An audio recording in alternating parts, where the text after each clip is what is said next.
Some people were, taking mushrooms or acid. Most people were smoking weed or hash.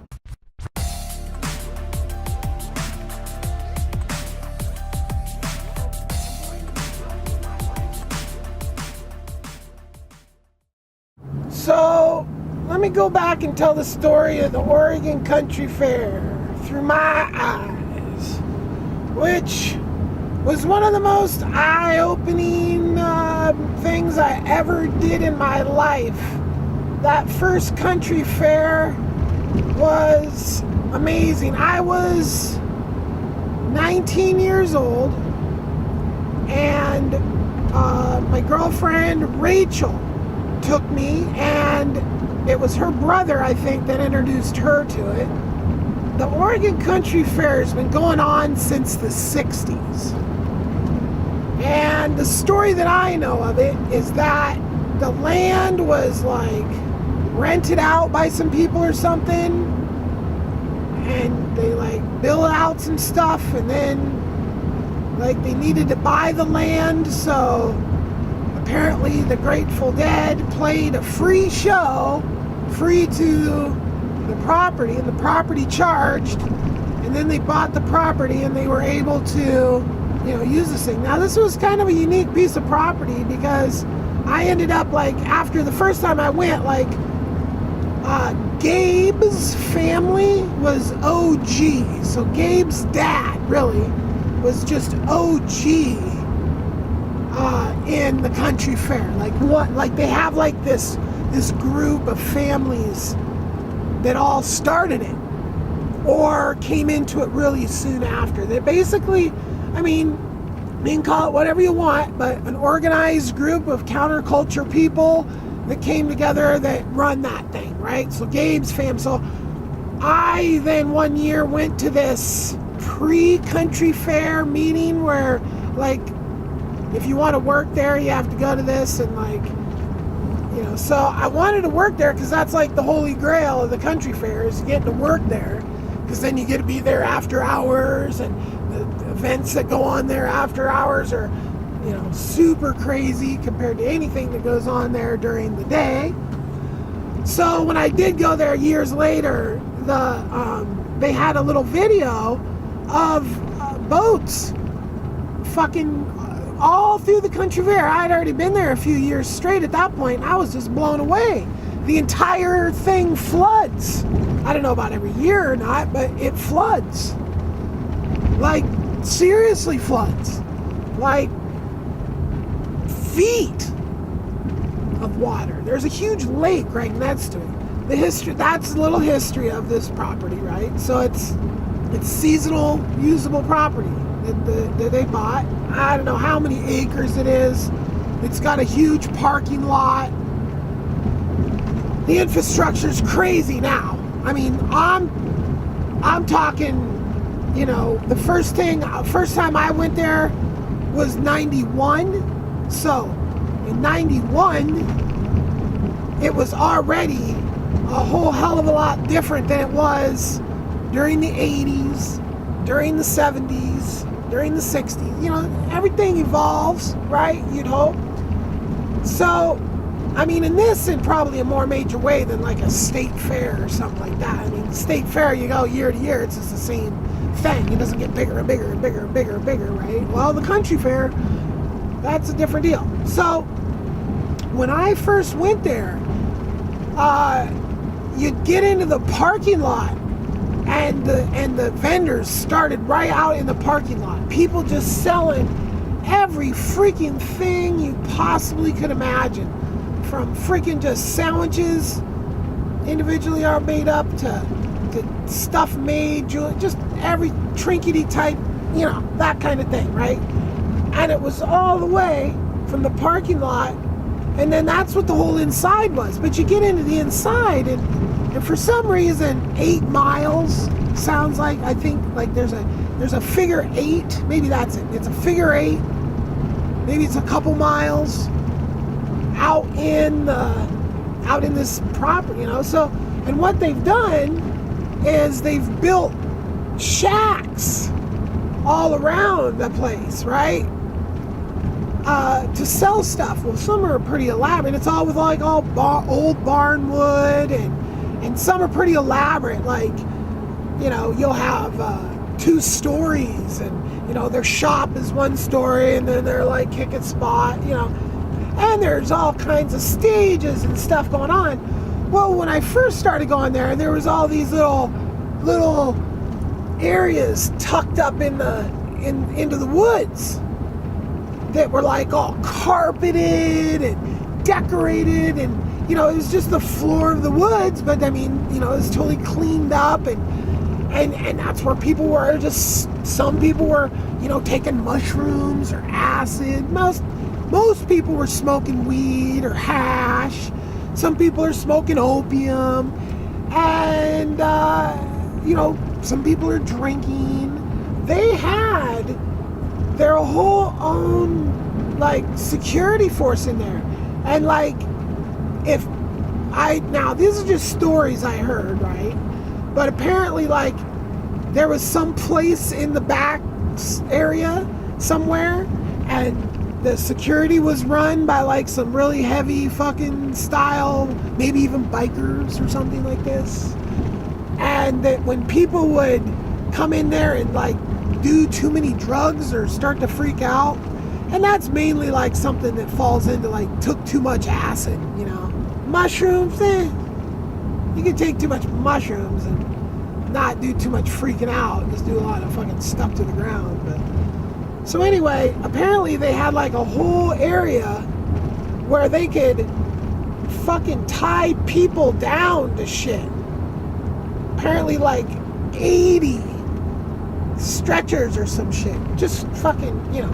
Because I mean, if in a place like that where people come to fucking party and do drugs, and illegal drugs, heavily illegal, it was right in the middle of the fucking smack dab in the middle of the drug war, and then somebody gets in there with bad shit, and you know, apparently they would fucking bad shit would happen to them, like they were taking care of business in there. The first time I go in this place is with Rachel, and we're in love, and it was just a fucking most amazing feeling ever. And this all ties into my empath. You know, didn't have any clue about that then, but just the feeling just felt so amazing there. I was just like, this is just the ultimate, you know. And all I did was smoke weed, and drank. I might not even have drank. We definitely smoked weed. Then the next year was the year I went with Julie. Julie and I were living together. So I was 20, and we were growing weed at the house. And that's when I met that other couple, was slinging beer and cigarettes to make the money we needed to extend the money we had. We had tickets and we had $100. We used that $100 to buy beer and cigarettes. We went to Costco and bought like Henry Weinhardt's in a bottle and some kind of cigarette, probably like Marlboros and Campbell's or something like this, right? And just walked around the whole time, just beer, right? Sold the beer, had the money, then bought like food and, you know, like trinkets. Girls love to buy little stuff when you're doing those kind of things, right? So, and we couldn't sell the cigarettes till the fucking last day. The last day of the cigarettes, boy, those things sold like hotcakes. The next year I went, that would have been with Julie as well. Did Julie and I go 2 years? I think Julie and I did go 2 years. Because we were together for like that much time. Boy, nothing remarkable from that trip. Then a trip that was pretty notable. I hooked up with this chick. I don't remember. I hooked up with her at some concert or some bar or something like that. And she was a super tramp. She was just like, she had a daughter, single mother with a daughter, and hot dog down a hallway, if that term like registers with anybody. She had some kind of fancy car or something. Yeah, she had like a Trans Am or a Camaro or something. And I mean, she was fully ghetto fabulous. So I tell her about this country fair. I'm like, hey, let's go down there, blah, blah, blah. And so I'm catching a ride with her. And I don't remember what year this was or how many years I've been going at that point. I was camping with her at the lake next to the country fair, which I always kind of liked that spot. It was it wasn't that far away. And, well, it's just a nice lake, and there's all kinds of stuff going on at that place. This chick is like, she knows I have a bunch of money, and I'm down there investing. I'm looking for bulk drugs that take back and sell, right? So, and she's so we're going through, she's like, I want this. She just wants me to buy her all this shit, this crafty shit, like, and I'm just like, I don't really have money to piss away on all this bullshit, so she kind of gets like pissed and kind of goes like, well, I got my own money and like I'm just gonna buy my own shit and all this stuff. And I did end up hooking up with a bunch of mescaline, and I think she like introduced me to people. Like, I was off doing something and I bought this, so, and I was already paying for everything. And that's kind of where I thought I was good, paying for everything, taking her down there, like her tickets and the gas and all this kind of stuff, right? So, and the food, I just wasn't buying her fucking trinkets. I had not pissed her off. And oh, did it really piss her off. Because she fucking found some crew of dudes that were trying to jack me, right? Now, I don't remember what I had taken. I don't think I had taken any of the mescaline. I might have taken some mushrooms or something like that. I'm sitting there at the campsite and all these dudes are around. And it's like, she's trying, like, I've got a fanny pack, right? That was the way, way I rolled back then. I might have a gun and knives. I had a multi-tool on this at the time, and they were really worried about that multi-tool. They kept trying to get my fucking fanny pack. I'll come skinny dipping and do all this shit. I'm like, nah. And like, oh, hey, let me look at your multi-tool. Like, hand you my weapon that you think's my weapon anyway. So, I was on mushroom. I just had this horrible feeling. So I just left. And I went and I talked to security, and security was like, we're not here to protect your drugs and money. And I'm like, look, these people are gonna are they even supposed to be in this campsite? I don't think so. And it's gonna be violent. They're gonna have to violently take away my shit. So it's not my drugs and money. You're fucking here to protect my safety from people that aren't supposed to even be in this campsite, right? They were just they were like a crew of grifter dudes that were up from someplace, and they were just looking for they were looking for a mark. They were looking for any kind of come up. They would just steal, rob, right? Shit, this chick was so dialed in. She found me that mescaline, and she found the grifter crew. Yeah, so she just was locked into anyway, I ended up riding back with somebody else that I saw down there that I knew, because I just like grabbed my shit and got the fuck away from her. Like, this bitch just tried to have me fucking ripped off. Fuck her. And you know what, by the time I think I went on that trip with her, the country fair had changed so much because of pressure from the Nazis, the DEA, full-blown fascist organization. Because I'll remind you, the drug war shits on 6 constitutional amendments. Okay, so when you shit on a constitutional amendment to create a fucking police force to prosecute victimless crimes, that's like the motherfucking definition of fascism, okay? So, All those motherfuckers that support that drug war, support that, all fascists, 100%. So these Nazi fucks were pushing on the property. We're gonna fucking seize your property if you don't get the situation cleaned up, right? So I remember at one point, like walking, like trying to find those little cubby holes again. Like, damn, where's those little cubby holes to smoke weed in? I couldn't find them anymore. And it was like, fucking, what the hell? So, I guess we just smoke anywhere now? And some lady that had a booth there comes up and goes, put that out, they're gonna take the property away from us. Yeah, right? That's some Nazi shit right there.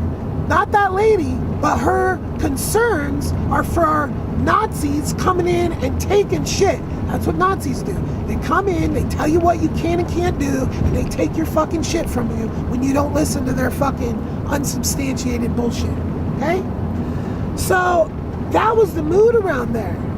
And it got to the point where those fucking Nazis were flying fucking helicopters over that event. Full blown. That's your tax dollars.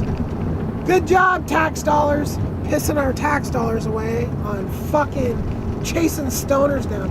And now this fucking newest fascist, the most fascist president we've had in, at least since the last fascist we had, which was what, like 2 presidents ago? Then, Obama was just like fascist light. So anyway, that's what it progressed to. And I haven't been in years, so I don't know what the scene's like now. But weed's legal. We won. Winning. Yeah, they're trying to reverse that shit though, I heard. But anyway, I didn't go to the country fair the last year before I got busted. I was just, like the last year, I went to the High Times World Hemp Expo, which I think was at the exact same time in Eugene, like right off the side of the freeway. But anyway, that's a whole nother story. So, and I don't know if I'll go back to the country fair. I mean, that country fair is fucking dead. The one that I saw in 91 that I fell in love with, it was just the most amazing experience of my life. Yeah, that country fair is dead. That country fair has been dead since like 95, 4. And I probably have more stories in there, but, drinking, smoking heavily. I did hallucinogenics there once, I think, maybe twice. But that all contributes to foggy memories, which is good because I had a blast. I know that for a fact. And I was there in 91, 92, 93, 94, 95, 96, 97, and then I skipped 98, and then I was back in 99. Boy, that last one, I went to one in 99, that was a blast. I went with this stripper I was dating. God, she was hot. Fuck. We chatted in letters in prison. Tall, blonde, perfect body. So I rode my fucking chopper, one of my choppers down there. And that was so cool. A chopper with Birkenstocks on. You get to park right up in the front if you're on a motorcycle. So I got this just banging chick on the back of my Harley. And I'm in Birkenstocks and hemp shorts. I think that was it. I didn't even have a shirt on.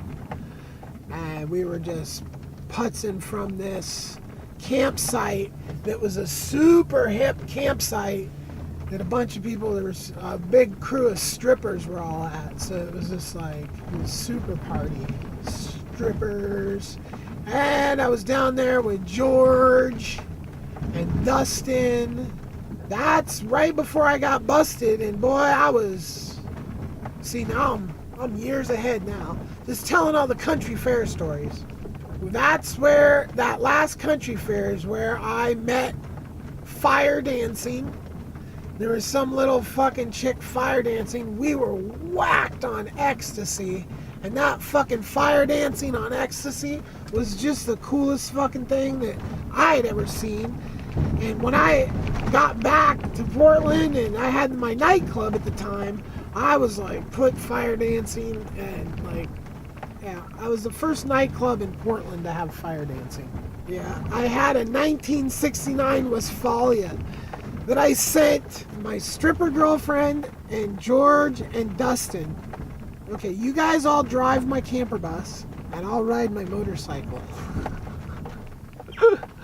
Those poor fuckers broke down and were trying to call me and shit, and I had my cell phone, but I didn't know it was going off because I was on a motorcycle. I actually fell asleep on the motorcycle on the way back, like this, and wake up like right, almost ready to rear end somebody. Of course, I fell asleep and rolled on the fucking throttle. Yeah, partying and not getting enough sleep, and then, okay, it's time to go. Oh, is it nap time on the motorcycle? It sure is warm. Oh, boy. Lucky to be alive. I'm like a cat. Oh, one time I took a shower. They have a shower at the Oregon Country Fair that's like us. Maybe it's even like an old steam locomotion train that they freaking just repurposed into making hot water for showers. And boy, there's some creepy old motherfuckers in there watching the little girls. Yeah, that was a one-time experience. That whole public show, you just never gonna get around old creepy dudes staring at little naked kids. Maybe will some kind of perfect society where that shit gets bred out, but man, I guess I only have one experience in that kind of situation. And it wasn't like there was a bunch. There was just maybe 3 dudes that were as creepy as fuck that seemed like they had been in there too long and they were looking where they shouldn't have been looking. I'm just like looking up in the air and shit like, oh, this is uncomfortable AF. I'm not really a community shower person.